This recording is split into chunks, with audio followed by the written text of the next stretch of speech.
Well, good evening.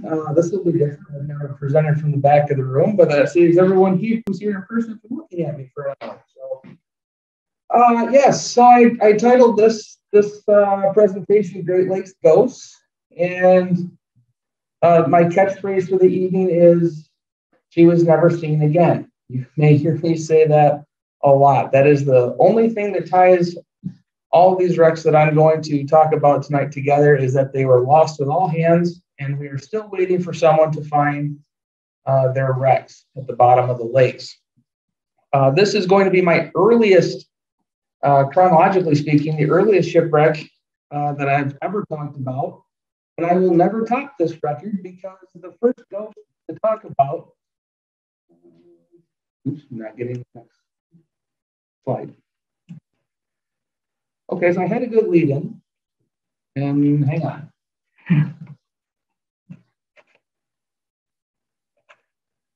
There he goes. The left button, okay. Is the Griffin.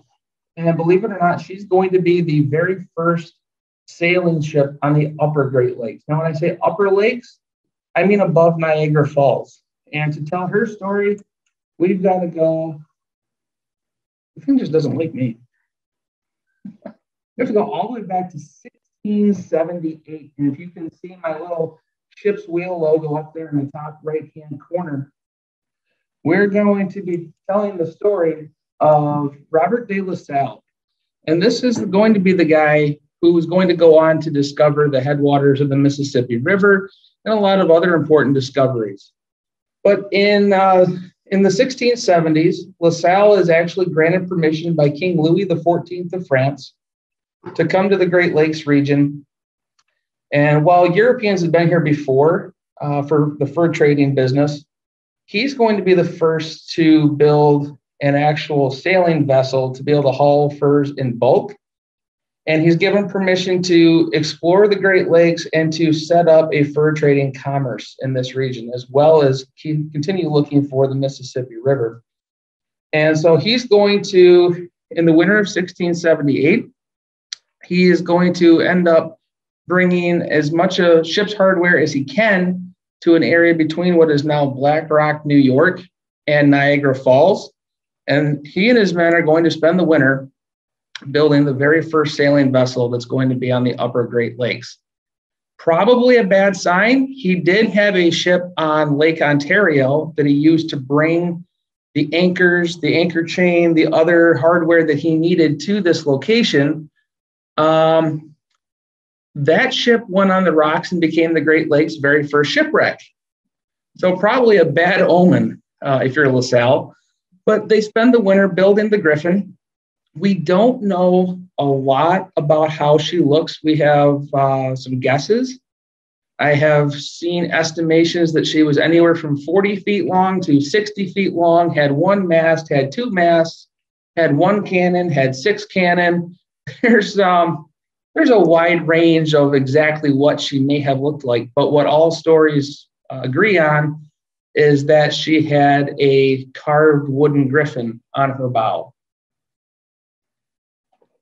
And so in 1679, the Griffin's going to be launched, and that in and of itself is quite a feat. Remember, they spent all winter in the wilderness building a ship out of basically green wood, which is no small task. And they launch it into the Cayuga River, and they can't get enough wind to sail against the current. So these poor sailors now have to go on shore with long stretches of rope and tow this new Griffin against the current by hand to get it to Lake Erie. We don't know specifically when it was launched. Best guesses range somewhere around May of 1679. We know most of this story because Father Louis Hennepin is going to travel with La Salle, and he is going to kind of chronicle this adventure. Unfortunately, the good father has a habit of enhancing his stories. So you always have to kind of take what he says with a little bit of salt. So once the Griffin gets on Lake Erie, they take off, and they're heading across the lake. And A few days out, it's dark out, and LaSalle just has this feeling that they should stop for the night. Now, helping him on this trip, he has a man who we're not sure exactly what his name is. Sometimes he's called Lucas. Sometimes he is Luke the Dane. We don't know. All accounts say he was a very large individual, well over 6 feet. And he's not exactly LaSalle's greatest fan. And he keeps telling LaSalle, nope, we're fine. We can keep sailing. I have sailed all 7 seas. I know what I'm doing. And then in the darkness, they hear breakers. And LaSalle finally puts his foot down and says, drop the anchor now. So they did. And when morning came, turns out they almost became the first shipwreck on Long Point. You can see sticking up out of the north shore there of Lake Erie. And many ships have gone on the rocks on Long Point in the century since. The Griffin almost becomes the first. So they avoid that catastrophe. And by August of 1679, they have meandered their way up into Lake Huron. The Griffin and LaSalle are going to be the first sailing vessel to go through what is now Lake St. Clair. This is when it gets its name. LaSalle is the one who gives it the name Lake St. Clair, and also the St. Clair River. And they had the same problem in the St. Clair River that they had in the Cayuga River when they launched it. She can't sail against the current. If you've ever been to Port Huron, Michigan, you know that that current is roaring through there. And so these guys now have to go back on shore, and they have to tow the Griffin again against the current using ropes. At this point, I'm sure the sailors are using very good sailor language about their captain of this expedition. And so they go up the St. Clair River and they get out into Lake Huron. And a little bit of local history, she gets right off of Alpena and gets caught in the doldrums. And she spends 2 days going nowhere fast. And anyone that's lived here any amount of time knows 2 days of calm on the water around here means we're going to be followed by 2 days of nasty weather.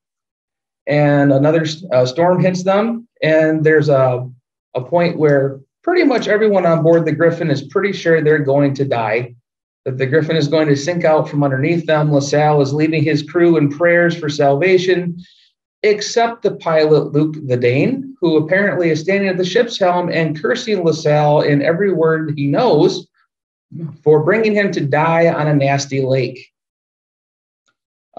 Fortunately for the crew, all their prayers were heard. They did not sink, and they continued on their way.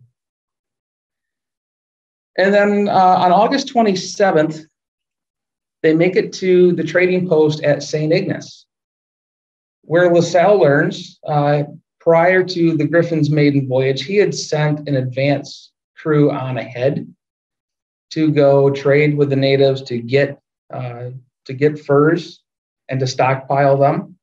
When he gets to St. Ignace, he learns that some of the men had deserted him and had gone on to the settlement at Sault Ste. Marie. So he sends a couple of guys along with his most trusted sidekick, a man named Tonti, to go track the deserters down. And after a day or two, he proceeds on west into Lake Michigan. Where they're going is right now our best guess, Washington Island at the mouth of Green Bay, where you see my little star there on the screen.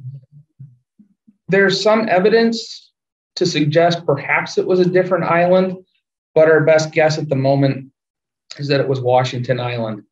And on September 18th, the Griffin is fully loaded with its first cargo of furs and prepared to head back to Montreal, where LaSalle hopes to sell these furs, make a big profit, and pay off some creditors who would really like to see him fail.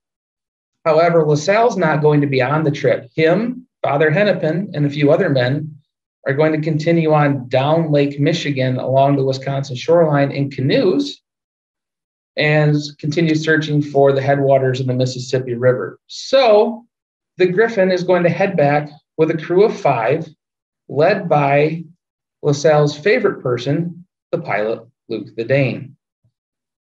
I'm guessing this was not LaSalle's greatest moment of human evaluation. You have a guy who hates you and thinks you're incompetent, and you trust him with your ship and your very valuable cargo of furs. Good idea. So the Griffin takes off from the island, heading back east, and a squall sets in. And Father Hennepin writes that at that point, when the squall comes in, they can no longer see the ship. And a phrase I'm going to use all night long, she's never seen again. There are reports of a hatch cover and some bundles of furs washing ashore on Mackinac Island. But the Griffin has never been found officially. She's probably the most found shipwreck in Great Lakes history. She's been found everywhere from Georgian Bay to the bottom of Lake Michigan. One person thinks she's off Frankfurt. There's another person thinks she could be in deep water off that archipelago of islands in northern Lake Michigan. There are stories of a wooden shipwreck on one of the islands in Georgian Bay. There are stories of there being 5 skeletons found there, one of them from a large individual, and there being French coins amongst the skeletons. There's also a story of someone who firmly believed they found the Griffin to dive down to the bottom of the lake and find a submerged dumpster. So, officially, she is still missing. Perhaps at some point, someone may locate her. If they do, she will definitely make the news. Shipwreck hunters consider her the holy grail of the Great Lakes to be found. And yes, even after all this time, there will be something there to find. She'll definitely be covered in those zebra mussels, but there will be enough around that they should be able to identify her, especially since she was carrying at least one cannon. So the first person to find a cannon at the bottom of the Great Lakes with the insignia of King Louis XIV is going to become a very famous shipwreck hunter. Our next ghost is going to be a wooden packet and passenger freighter named the Chikura. And the Chikura is a victim of some really bad luck. First off, in 1895, it's a big leap in time, 1679 to 1895, but by January of 1895, the Chikura is actually safely tucked away in winter layup. She's done for the year. She's tied up at the dock. Her crew has gone home and is awaiting spring. When her owners, the Graham and Morton Line, get a request for the Chikura to go to Milwaukee and haul a midwinter load of wheat. So they call the crew back. The captain actually has to sign his 23-year-old son on as a second mate because his regular second mate is sick. And they make it to Milwaukee just fine, and they load the wheat. And so the next day, January 21st, the weather is good in Milwaukee, and the captain is planning on departing to head back to St. Joseph, Michigan, about 5 o'clock in the evening. What he doesn't know is that the barometer in St. Joe is falling rapidly.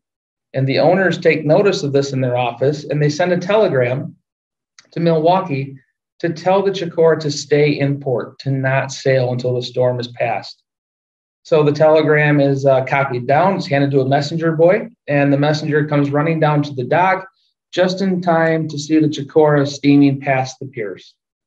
He missed the boat by about 10 minutes. And again, that's the last anyone is going to see of the Chikura, is the messenger boy watching her leave Milwaukee. Now, it's obviously late January. There is some hope, and it's not without merit, that perhaps the Chikura is simply stuck in the ice. Happens many times out in the wintertime on Lake Michigan, especially Lake Michigan with the shape of it.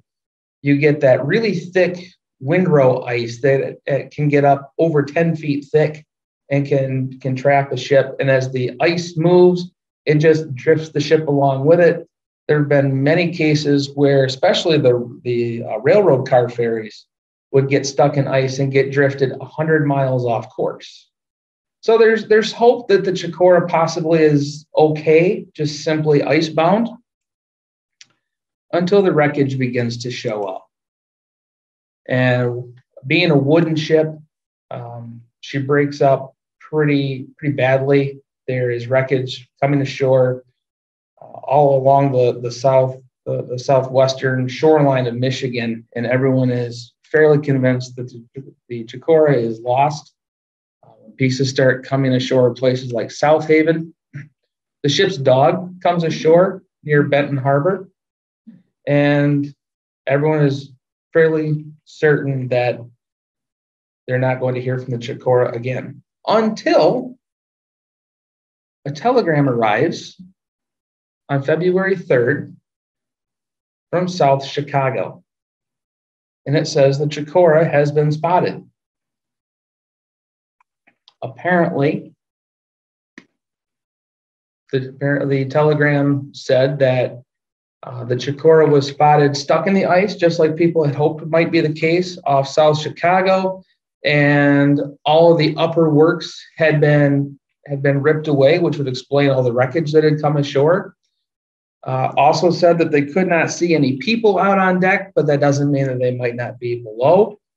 And so people get a little excited about this possibility, and some tugboats are sent out to investigate. And turns out it was just that thick windrow ice that had been piled up in a shape that from several miles resembled a ship. And the Chikura really was not off Chicago. She was at the bottom of the lake somewhere. And then a few months later, on April 17th, we get the message in a bottle. There's always a message in a bottle story on the Great Lakes. And it is supposedly written by the first assistant engineer. And when it was shown to the people in the company offices, they all agreed that it was Robert McClure's handwriting. People that were familiar with his writing agreed that he most likely wrote it. And it says that all is lost. He says that the engine gave out. And of course, if your engine fails in a midwinter gale on a frozen Lake Michigan, you are in serious trouble. And he says they could even see land if it wasn't for the snow. If it wasn't snowing and blowing so hard, they could even see land. Says the captain and the clerk had been washed overboard, and he says goodbye. Again, most people agree that the message was genuine. And if that's the case, it's kind of amazing that Chikura hasn't been found yet, because that kind of narrows down a corridor where she should be. But until currently, no one has identified her. There is one group that possibly has her on a side scan sonar image. Other people believe they don't. They haven't been back to verify anything. So as of right now, the Chikura is still a ghost. And then we get to the most famous ghost on the Great Lakes, the Bannock Burn. And many people have heard of this story. Perhaps you've heard the name as well. You may notice she looks a little bit different than most of your lake boats. She was actually built in England and then brought over to the Great Lakes.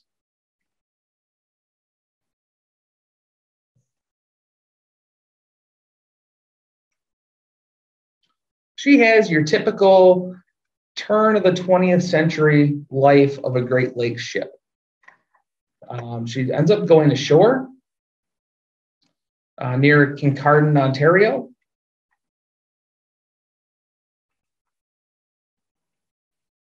She winds up in a collision with another ship in the St. Clair River. She goes ashore 4 miles north of Harbor Beach on Michigan's Thumb. And this might seem like a lot of trouble for one vessel, but around that 1900 time period, this is pretty normal.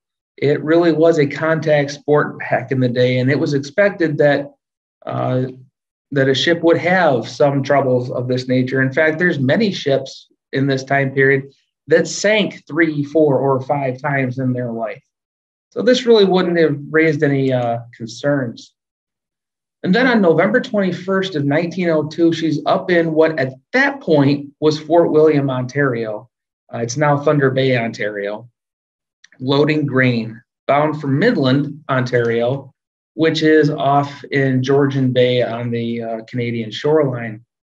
And so she departs Fort William, bound down full of wheat, I believe it was. And somewhere out in the middle of the lake, she meets the Algonquin. The Algonquin is heading right for where the Bannock Burn had just come from, Fort William, and they passed out on the lake. And the captain of the Algonquin takes note of the Bannock Burn. Of course, he knew who she was. Sailors back then were very good at identifying ships by their profiles. They knew what each boat looked like, which is amazing when you think about the number of ships that were sailing at the time.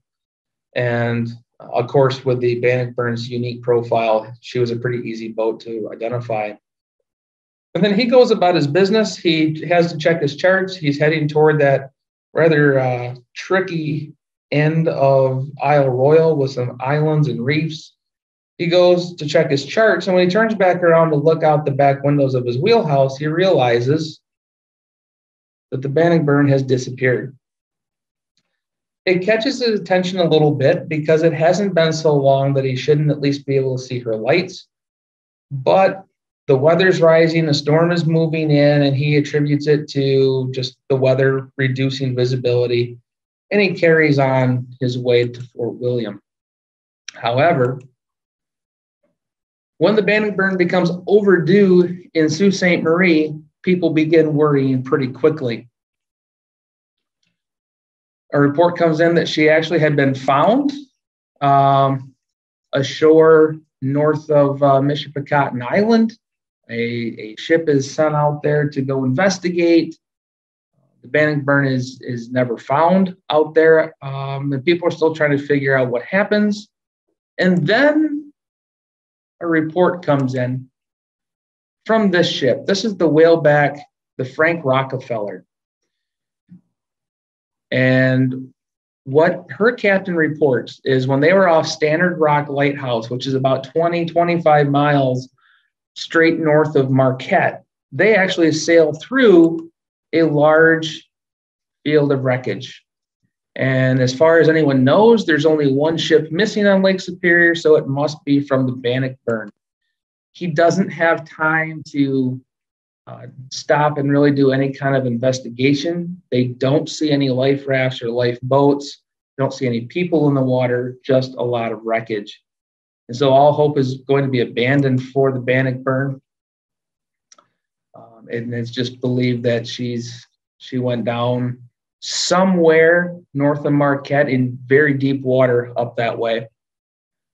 But the Bannock Burn wasn't quite done with people. There is a story, very little wreckage. The Rockefeller sailed through a pretty good wreckage field, but none of that ended up washing ashore where people would find it, if it came ashore at all. And pretty much all that came ashore was a supposedly blood-stained life jacket. There is a story of a lifeboat oar that was found with the name Bannock Burn carved in the blade, and the letters were stained with human blood to make them more visible. I have never seen that in a news article. I haven't seen a picture of this lifeboat oar, so that may be more legend than fact, but we're talking about ghosts, so we got to include the legend. And sailors are an imaginative lot, and with these kind of stories of the Bannock Burn lingering on, she becomes the specter of the lakes. She becomes our version of the Flying Dutchman. And there's many sailors who claim when they are in rough weather on Lake Superior that they see that rather distinctive form sailing past their portholes at night. Many people are still trying to find her. She's one of the more famous wrecks on Lake Superior yet to be found. But who knows? Maybe they can't find her because she's sailing in some other dimension. Who knows? But people are still looking for her. And then we get to the DM Clemson. She's going to be launched on June 27th, 1903. She's launched for the Provident Steamship Company that's owned or managed, rather, by the Woven Fleet, the Woven Company. And she's launched at Superior, Wisconsin. And she is the definition of the biggest and best in Great Lakes shipbuilding when she's launched. These new large steel freighters with their powerful triple expansion steam engines, she's supposed to be able to take on anything the Great Lakes can dish out. Seems like everyone who ever thinks that about their ship on these lakes ends up being proven wrong, and the owners of the Clemson are no different. She also has an exciting life. She hits the Lighthouse Pier in Ashtabula, Ohio. Not just any pier, she crashes into the Lighthouse Pier, and I think you kind of noticed that one. She goes ashore on Point Pele in Lake Erie. She gets released from that and immediately goes on the rocks elsewhere in Lake Erie, but manages to pull herself off without any damage because she magically showed up in the Detroit River later that same day. So she's having some issues, but it's all on the lower lake. So she gets up on Lake Superior, she should be fine, right? She is in a collision in the St. Clair River at Marine City with the A.E. Clark that required some repairs. And on November 28th, 1908, she's going to depart Lorain, Ohio, loaded with coal, heading upbound for her birthplace, Superior, Wisconsin. And she's going to arrive at the locks at Sault Ste. Marie at 9:30 in the morning of November 30th. Now, from this point, she's not traveling alone. The DM Clemson is going to be traveling with the JJH Brown up until Whitefish Point. And a storm is setting in. The captain of the Brown, you can see from my animation there, decided to go along the Canadian shoreline for some better protection from the storm. The captain of the Clemson makes the normal haul around Whitefish Point to head northwest and stay on the normal steamer track. And as I said, I'm going to say all night long, no one sees the Clemson again. The captain of the JJH Brown is the last person to ever see her at all. Not even, I'd say afloat, but no one has seen her on the bottom either. It becomes obvious pretty quickly that she's missing. Of course, she's supposed to arrive in Superior, so by 24 hours or so, she's already well overdue. Stories come out that the engineer had some foreboding that something may happen. The engineer actually had just lost his wife a couple of months prior, and so his two children were staying with a housekeeper. And the last time the Clemson had been at Two Harbors, he had telephoned home and given instructions what to do with his children should something happen to him.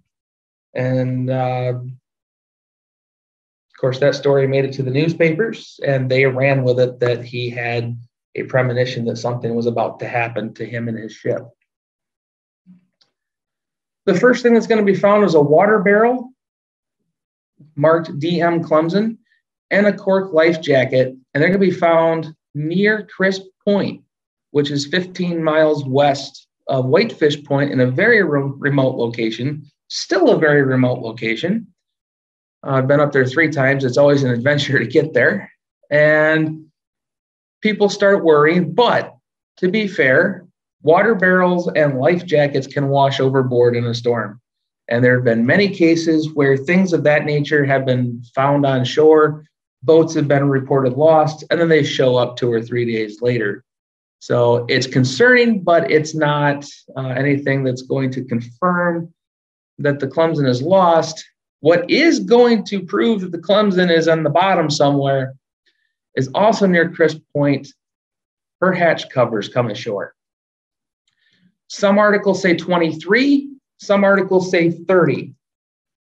Either way, that is a lot of hatch covers for a ship to lose. Now, these aren't like if you go over here to the river when the salt boats are in and you see those big single piece hatch covers, that's not what we're talking about here. These are the wooden hatch covers. So these are in squares that would go over the hatch. So you would have several of these wooden squares that would go over each hatch and then be battened down with strong backs.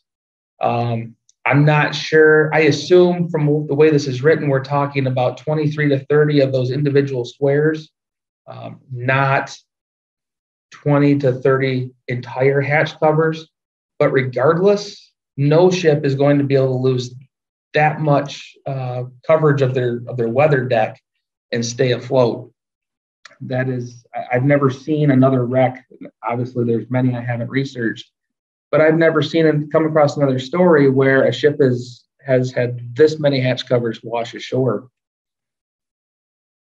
And so with that find, everyone knows that the Clemson is in fact gone, along with all of her crew. And it's highly likely she probably sank without any warning.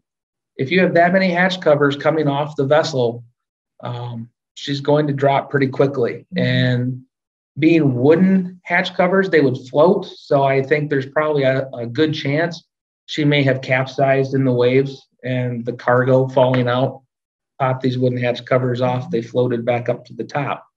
So probably the crew, there's a good chance the crew had very little warning that they were about to sink. And then Lake Superior actually goes against the legend and the song, and she begins to give up for dead, but not without a fight. One lifesaver at Crisp Point does discover a body floating out in the lake. He somehow gets a rope to it, and as he's trying to get this poor lost sailor back to shore, the rope breaks and the body sinks and doesn't come back up. So close to being able to send it home for family. And Lake Superior said, nope, not that one. But she does give up a couple. So there are a couple of the lost sailors are recovered and sent home for burial by their families, at least. And again, the Clemson has yet to be found, which is even more amazing because the folks up at Whitefish Point, they have been searching for the DM Clemson for well over a decade. She is on their list of shipwrecks to find. In fact, they went out this summer and they found 12 shipwrecks, but not the Clemson. Several years ago, they thought they had found her. They found a large steel steamer and they sent an ROV down, fully expecting to find the DM Clemson. Instead, they found the Cypress, another large steel steamer that was lost with all hands. So even when they're finding other ghosts, they can't find the Clemson.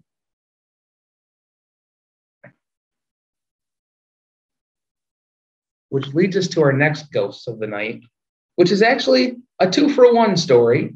We have 2 boats that are going to go down here. The Inkerman and Sarasols are 2 ships that most people are not aware ever sailed on the Great Lakes. These are World War I French Navy minesweepers.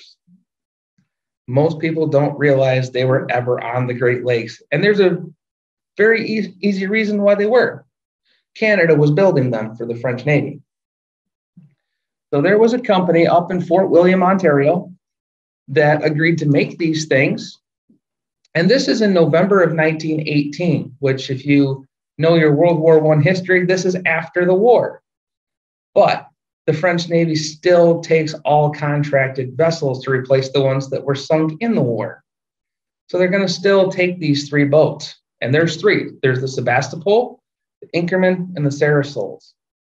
And Lieutenant Leclerc is going to be in charge of all 3. He's going to sail on the Sebastopol. He's given the honorary title of captain for the trip. So from lieutenant to captain, at least that's a heck of a promotion. And so they're going to depart Fort William. And as they depart, a storm comes up because storms always come up after ships depart on Lake Superior. It seems to happen in every story. And so they end up having to go a little southwest to keep their nose into the storm. But then there's that big point of land called the Keweenaw Peninsula. And they know they have to turn so they don't crash into it. These are all French naval personnel on these ships, except each one has a Great Lakes pilot from Canada. So there is one man on board each vessel to navigate on the Great Lakes. So they know they have to turn. And so Captain Leclerc orders the Sebastopol to make this turn back east to get around the Keweenaw Point. And after that turn, he loses sight of the Inkerman and the Sarasols. And in fact, the Sebastopol almost sinks. They get caught in the trough of the wave. and the Sevastopol is rolling so badly, it actually opened some of the seams between the steel plates. It really beat up this little boat, and they barely kept it afloat itself. When they get to Sault Ste. Marie, the Sevastopol is the only boat there. And Leclerc is not overly concerned. He figures the other two went to anchor somewhere and they'll be around in a day or two, but they never show up. And so he hangs around for a couple more days. He keeps hoping that one of the many vessels that are coming and going through the Soo locks down off of Lake Superior are going to bring him news that they saw his two missing boats. Nobody ever does.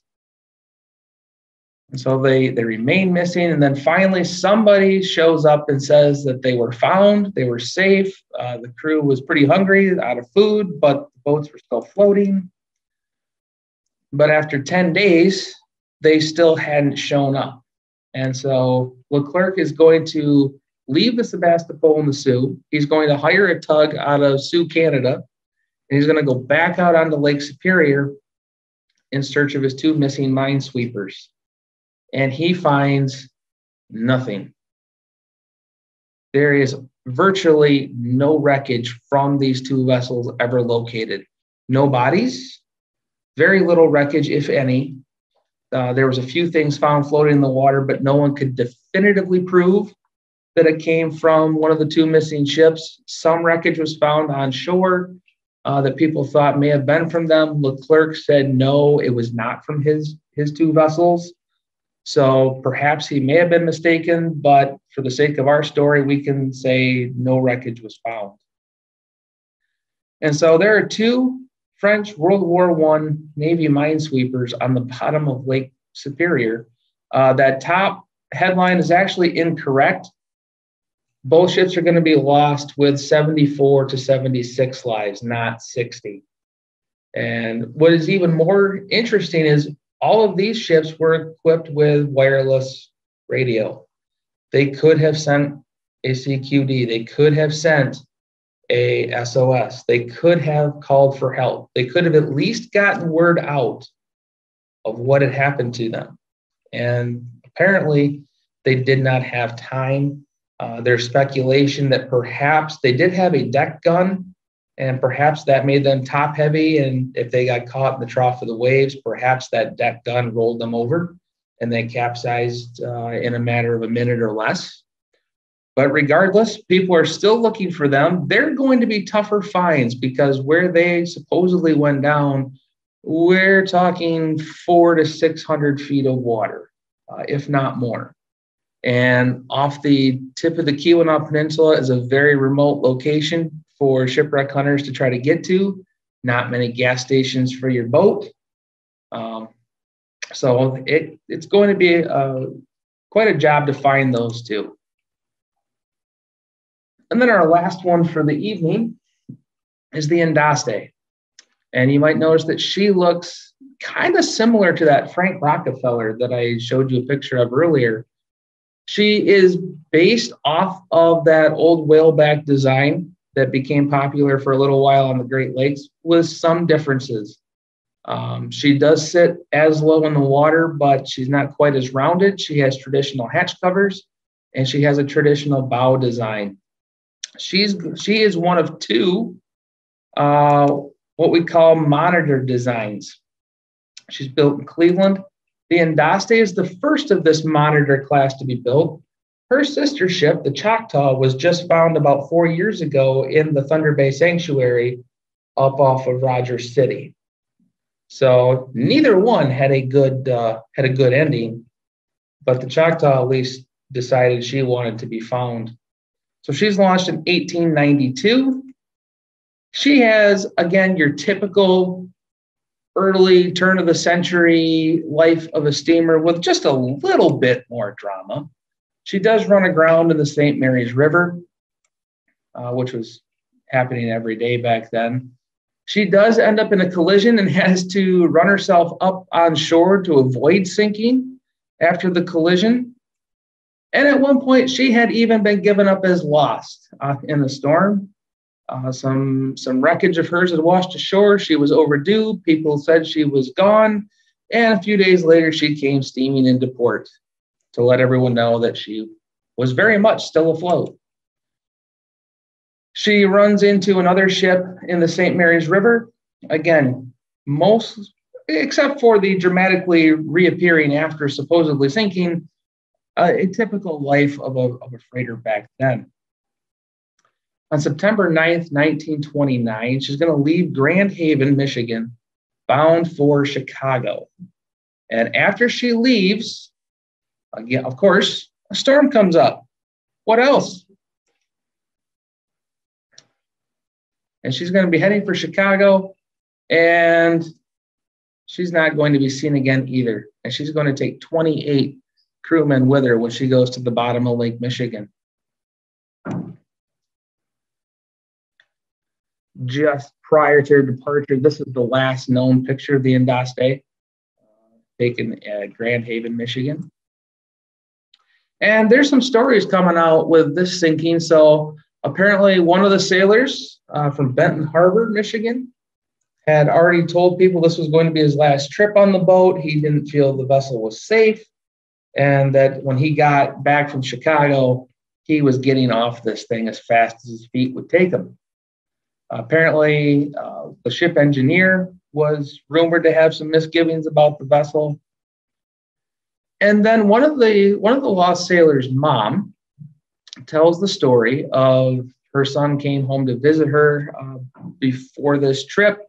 They had a nice visit. He went to leave, and as he closed the door behind him, the clock on her wall fell off and smashed on the floor and stopped working. And in light of what happened, of course, that becomes an omen that bad things were about to happen.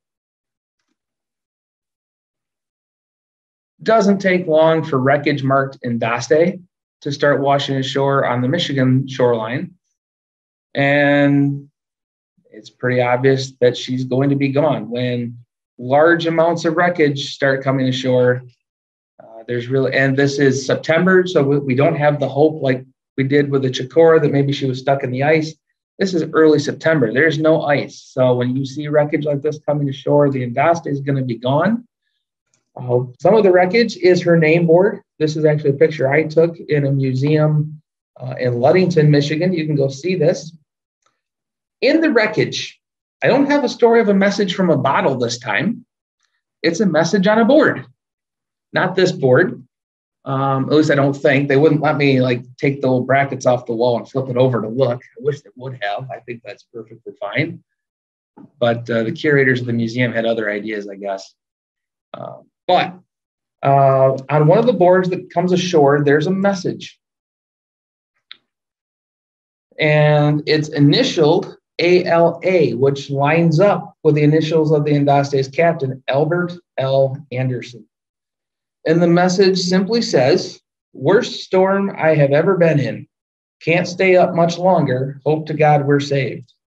And unfortunately, they weren't. No news of where the Endoste may be, but Lake Michigan does give up her dead, and ultimately she's going to send 14 of the lost crewmen home.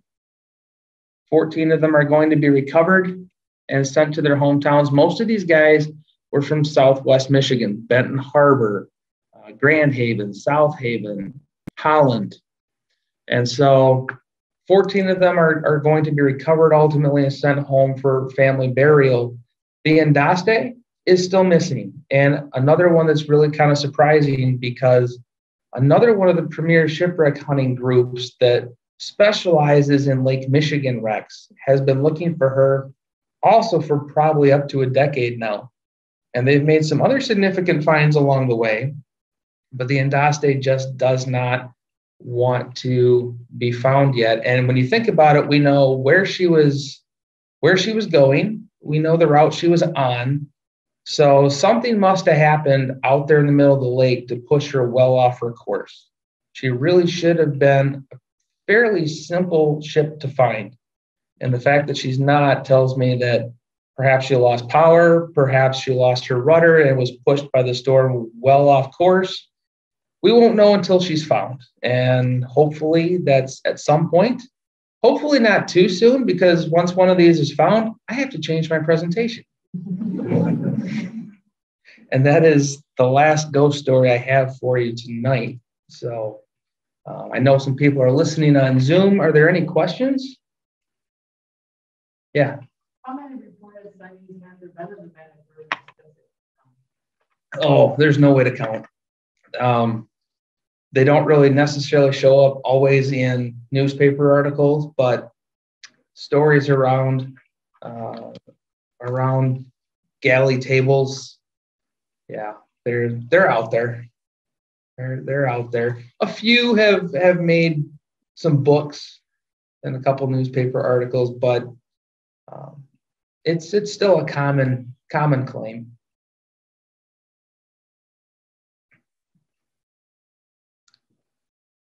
Is there anyone out in Zoom land with a question? Last time I had voices talking at me from the walls. It was kind of strange. If you have a question, you can unmute your microphone and pose the question.